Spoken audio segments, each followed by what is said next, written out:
Hello guys, রাত বাজে 12টা। তোমাদের জন্য আমি কুলি পিঠার রেসিপি নিয়ে চলে আসলাম। তো আমারও পেটে চুই চুই করছিল, তো ভাবলাম তোমাদেরকেও দেখাই, আমিও বানিয়ে খাই। তো তোমরা দেখতে থাকো কিভাবে আমি কুলি পিঠা বানাইলাম। তো ফার্স্টে এখানে একটা কড়াই বসিয়ে নিব। এখানে অল্প পরিমাণ নারকেল, অল্প পরিমাণ চিনি দিয়ে ভালো করে ভেজে নিব। এখানে সোয়াবিন তেলও দেওয়া হয়েছিল অল্প পরিমাণ। নারকেল চিনি হালকা, তো সোয়াবিন তেলটা অল্প দেওয়া হয়েছে। এখানে ভালো করে লাড়াচাড়া করে ভেজে নিব, হালকা ভেজে নিব। তো ভেজে নেওয়া হলে এখানে আমি একটা বাড়িতে দিয়ে নিব নারকেলের পুরটা। তো এখানে হালকা কুসুম গরম পানি আর পরিমাণ মতো লবণ দিয়ে দিব, আর এখানে 1 বাটি পরিমাণ আটা দিয়ে দিব। তোমাদের কাছে ময়দা থাকলে ময়দাও দিতে পারো।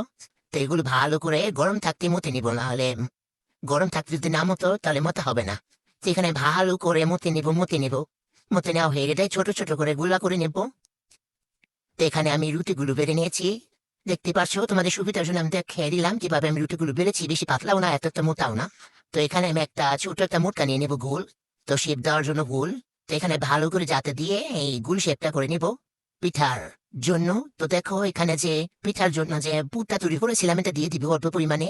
তোমরা যদি বেশি পুরটা দিতে চাও ওটাও দিতে পারো, কোনো সমস্যা নেই। তো এখানে ভালো করে পুরটা দিয়ে এটা আমার আঙ্গুলের মাথা দিয়ে ভালো করে যাতে দিয়ে এটা শেপ করে নেবো। আর একটা ডিজাইনের জন্য এখানে আমি একটা কাঁটা চামচ নিয়ে নিছি।